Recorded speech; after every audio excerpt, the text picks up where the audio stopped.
Kidba fuq Facebook f'Diċembru tal-2013 anqlet mewġa ta' reazzjonijiet li Andrew qal qatt f'100 sena ma kien qiegħed jistenna.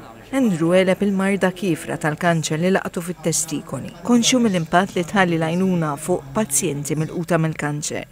U għaddeċida li waqqaf grupp dedikat biex jgħin irġiel bħalu li intlaqtu bil-kanċer. Innu ngħid dak iż-żmien ma kienx għarfien l-irġiel ma kienux jitkellmu bejniethom.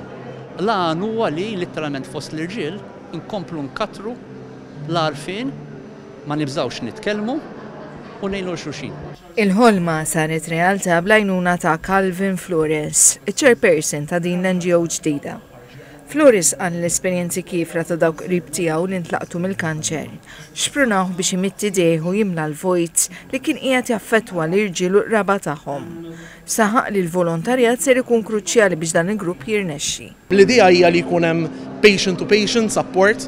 Għandna bdejna x-xahar li għadda l-ewwel support group ifukat fuq prostate cancer, ħankun qed niftħu support groups oħrajn. Dawn huma kollha pazjenti, relatives tagħhom, l-idea fl-aħħar mill-aħħar hija li min qiegħed għaddej minn din is-sitwazzjoni ma jkunx waħdu, jsib is-support psikoloġiku l-iktar importanti manka s-support emottiv ieħor. Waqt it-tnedija l-kofundatur ta' grupp u chairperson tad Dipartiment tal-Onkoloġija fl-Isptar Mater Dei, Dr. Nick Refalo esprima tħassib biżżidiet fl-attakażi ta' kanċer u ħeġġeġ għal aktar appoġġ. Il-Ministru għall-Inklużjoni u Settur Volontarju Giulia Farrugia Portelli qalet li minkejja fid-der hawn qatt ta' NGOs u għaqdiet li qed jaħdmu għall-istess san, kull għajnuna tot sakemm dawn l-għaqdiet jimxu fl-istess direzzjoni.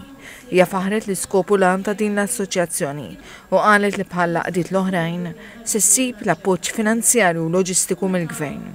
Ix-Shadow Minister għall-Inklużjoni u Settur Volontarju Graziella Gallia qalet l-appoġġ fejn dan il-komunità huwa element li jagħmel id-differenza lejn il-progress u l-fejqan tal-pazjenti bil-kanċer. Il-Kummissarju għas-Saħħa fih dan l-Uffiċċju tal-Ombudsman Raymond Gallia elenka kif l-aspett psikoloġiku huwa kruċjali fil-battalja kontra l-kanċer.